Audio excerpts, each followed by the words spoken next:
जय श्री हरि।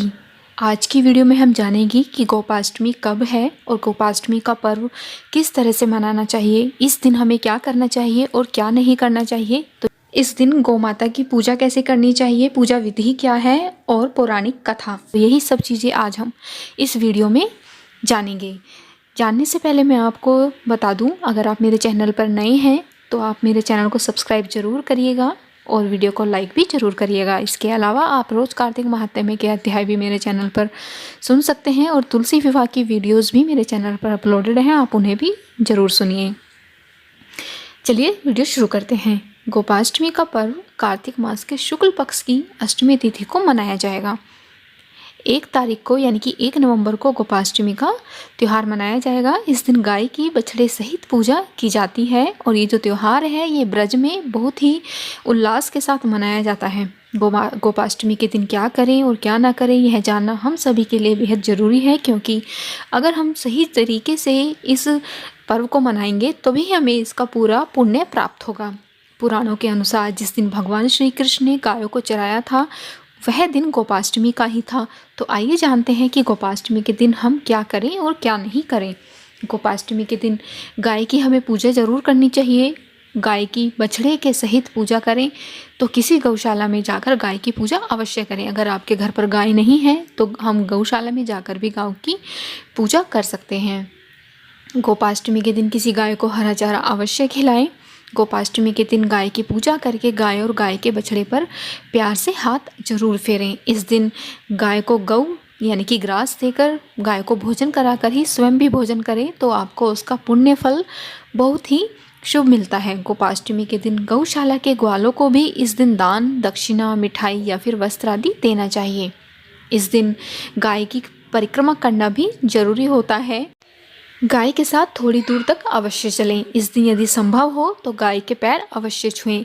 यदि आप ऐसा नहीं कर सकते तो गाय के खुर के नीचे की जो मिट्टी होती है यानी कि गाय के पैर के नीचे की मिट्टी को अपने माथे पर जरूर लगाएं। गोपाष्टमी के दिन गाय के गोबर का भी विशेष महत्व दिया जाता है, इसलिए इस दिन गाय के गोबर से अपना घर अवश्य लीपें अगर आपका घर कच्चा है तो। गोपाष्टमी के दिन गाय और उसके बछड़े का श्रृंगार अवश्य करना चाहिए और इसके साथ ही भगवान श्री कृष्ण का पूजन भी जरूर करना चाहिए। इस दिन गाय के पूजन के बाद किसी ब्राह्मण को भोजन कराकर उसे दक्षिणा भी जरूर देनी चाहिए। अब देखते हैं कि गोपाष्टमी के दिन क्या नहीं करना चाहिए। गोपाष्टमी के दिन किसी भी गाय को ना मारें और न ही परेशान करें। वैसे भी शास्त्रों के अनुसार किसी भी पशु को मारना या उसे तंग करना सबसे ज़्यादा पाप बताया गया है।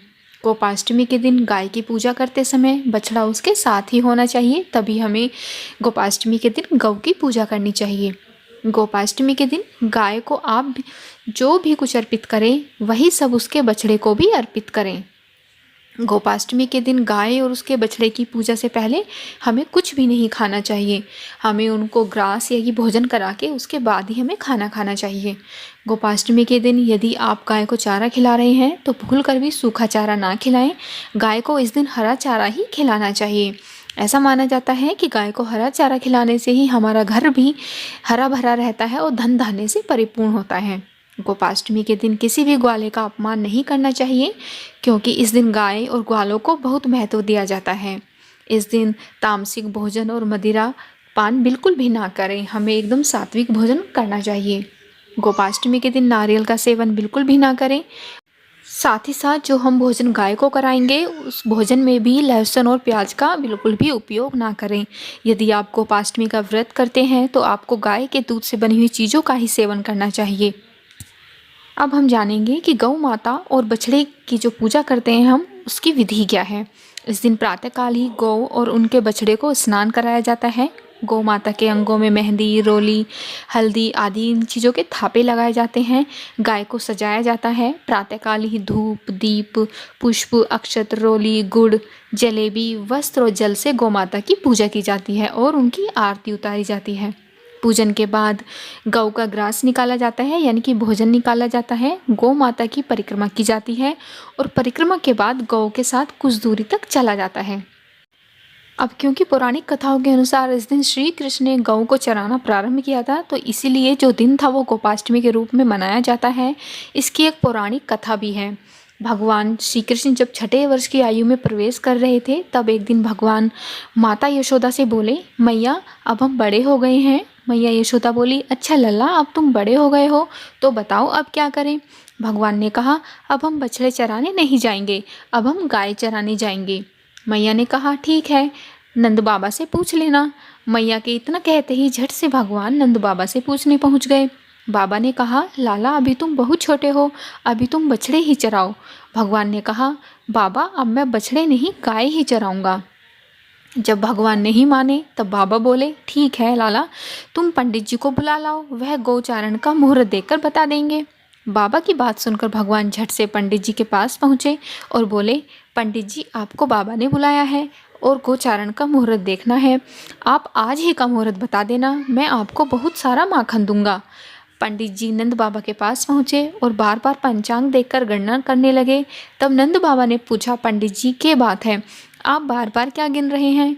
पंडित जी बोले, क्या बताएं नंद बाबा जी, केवल आज का ही मुहूर्त निकल रहा है, इसके बाद तो 1 वर्ष तक कोई मुहूर्त नहीं है। पंडित जी की बात सुनकर नंद बाबा ने भगवान को गोचारण की स्वीकृति दे दी। भगवान जिस समय जो भी कोई कार्य शुरू करते हैं वही शुभ मुहूर्त बन जाता है। उसी दिन भगवान ने गोचारण आरंभ किया और यह शुभ तिथि थी कार्तिक मास में शुक्ल पक्ष की अष्टमी। भगवान ने गोचारण आरंभ करने के कारण यह तिथि गोपाष्टमी कहलाई। माता यशोदा ने अपने लल्ला को श्रृंगार किया और जैसे ही पैरों में जूतियाँ पहनाने लगी तो लल्ला ने मना कर दिया और बोले, मैया यदि मेरी गोएँ जूता नहीं पहनेंगी तो मैं कैसे पहन सकता हूँ, यदि पहना सकती हो तो उन सभी को भी जूतियाँ पहना दो। और भगवान जब तक वृंदावन में रहे भगवान ने कभी पैरों में जूतियाँ नहीं पहनी। आगे आगे गाय और उनके पीछे बांसुरी बजाते भगवान कृष्ण, उनके पीछे बलराम और श्री कृष्ण के यश का गान गाते हुए ग्वाल और गोपाल इस प्रकार से विहार करते हुए भगवान ने उस वन में प्रवेश किया। तब से भगवान की गोचारण लीला का आरंभ हुआ। जब भगवान गोए चराते हुए वृंदावन जाते तब उनके चरणों से वृंदावन की भूमि अत्यंत पावन हो जाती। वह वन गौ के लिए हरी भरी घास से युक्त एवं रंग बिरंगे पुष्पों की खान बन गया था। तभी से गोपाष्टमी का जो पर्व है वो मनाया जाता है और खासकर ब्रज क्षेत्र में बहुत अधिकता से मनाया जाता है। उम्मीद है आपको मेरी ये जानकारी काम आएगी और पसंद भी आई होगी। तो प्लीज़ चैनल को सब्सक्राइब और वीडियो को लाइक ज़रूर कर दीजिएगा। धन्यवाद।